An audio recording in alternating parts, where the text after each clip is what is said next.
Globalisasi adalah tersebar luasnya pengaruh ilmu pengetahuan dan kebudayaan yang ada di setiap penjuru dunia ke penjuru dunia yang lain sehingga tidak jelas lagi batas-batas yang jelas dari suatu negara. Nah, kalau menurut Selo Sumarjan, globalisasi adalah terbentuknya sebuah komunikasi dan organisasi di antara masyarakat satu dengan yang lainnya yang berbeda di seluruh dunia yang memiliki tujuan untuk mengikuti kaidah-kaidah baru yang sama. Hubungan tersebut disebabkan oleh penemuan baru seperti alat elektronik dan internet. Setelah mengetahui pengertian globalisasi, mari kita bahas fenomena apa saja yang terjadi hasil dari adanya globalisasi. Di antaranya konsumerisme, imperialisme media, dan ketergantungan global.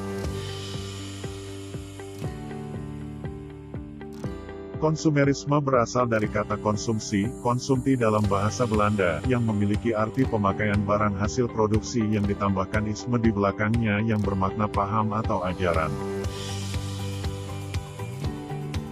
Secara sederhana konsumerisme berarti suatu paham yang mengajarkan memakai barang-barang. Dalam kamus KBBI konsumerisme berarti paham atau gaya hidup yang menganggap barang-barang mewah sebagai ukuran kebahagiaan, kesenangan, dan sebagainya, seperti gaya hidup yang tidak hemat. Adapun faktor pendukung dari terjadinya fenomena ini, adanya kemajuan iptek, masuknya budaya asing, pengaruh globalisasi, pengaruh media elektronik dan media massa. Kemudian ada beberapa karakteristik fenomena konsumerisme. Pembeli ingin tampak berbeda dari orang lain. Kebanggaan penampilan, atau pengen terlihat wah. Sekedar ikut-ikutan agar tidak ketinggalan tren. Menarik perhatian orang lain. Di samping itu ada dampak negatif dari konsumerisme. Gengsi akan menjadi budaya dalam masyarakat. Uang tidak lagi memiliki arti karena dalam pikirannya hanya ada bagaimana menghabiskan uang, bukan bagaimana mengelola uang atau bagaimana caranya menabung. Meningkatnya kriminalitas, karena menghalalkan segala cara untuk mengikuti perkembangan zaman. Meningkatnya konsumsi membahayakan keseimbangan alam.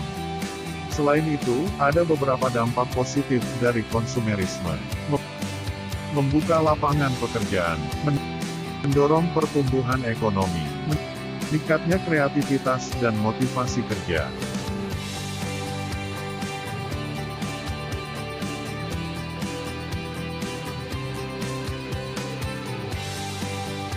Media imperialisme adalah teori yang didasarkan pada sebuah media massa, dari negara-negara yang lebih besar sebagai variabel yang signifikan di negara-negara yang lebih kecil, di mana identitas nasional negara-negara yang lebih kecil berkurang atau hilang, karena homogenitas media yang melekat di media massa dari negara yang lebih besar.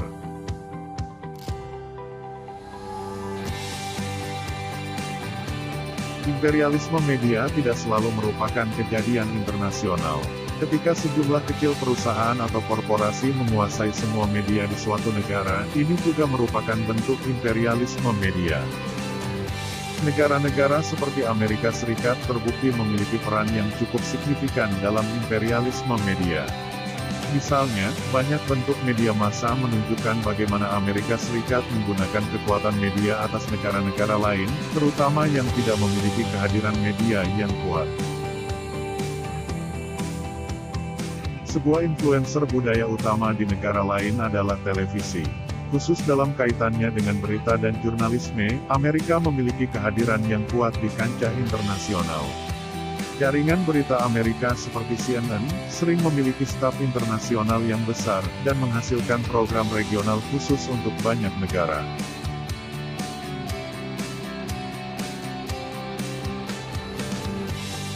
Ketergantungan global didefinisikan sebagai hubungan dua negara atau lebih, yang mengandung bentuk ketergantungan. Beberapa negara yang dominan, dapat berkembang dan memiliki otonomi dalam pembangunannya. Sementara negara lain, melakukan hal serupa hanya sekedar refleksi perkembangan negara dominan.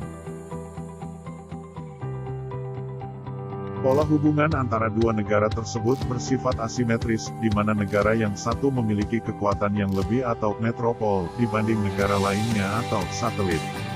Ketergantungan yang terwujud, dapat ditunjukkan melalui ketergantungan modal, teknologi, dan tenaga ahli. Hal tersebut sebagai dampak dari proses pembangunan yang memihak pada negara maju.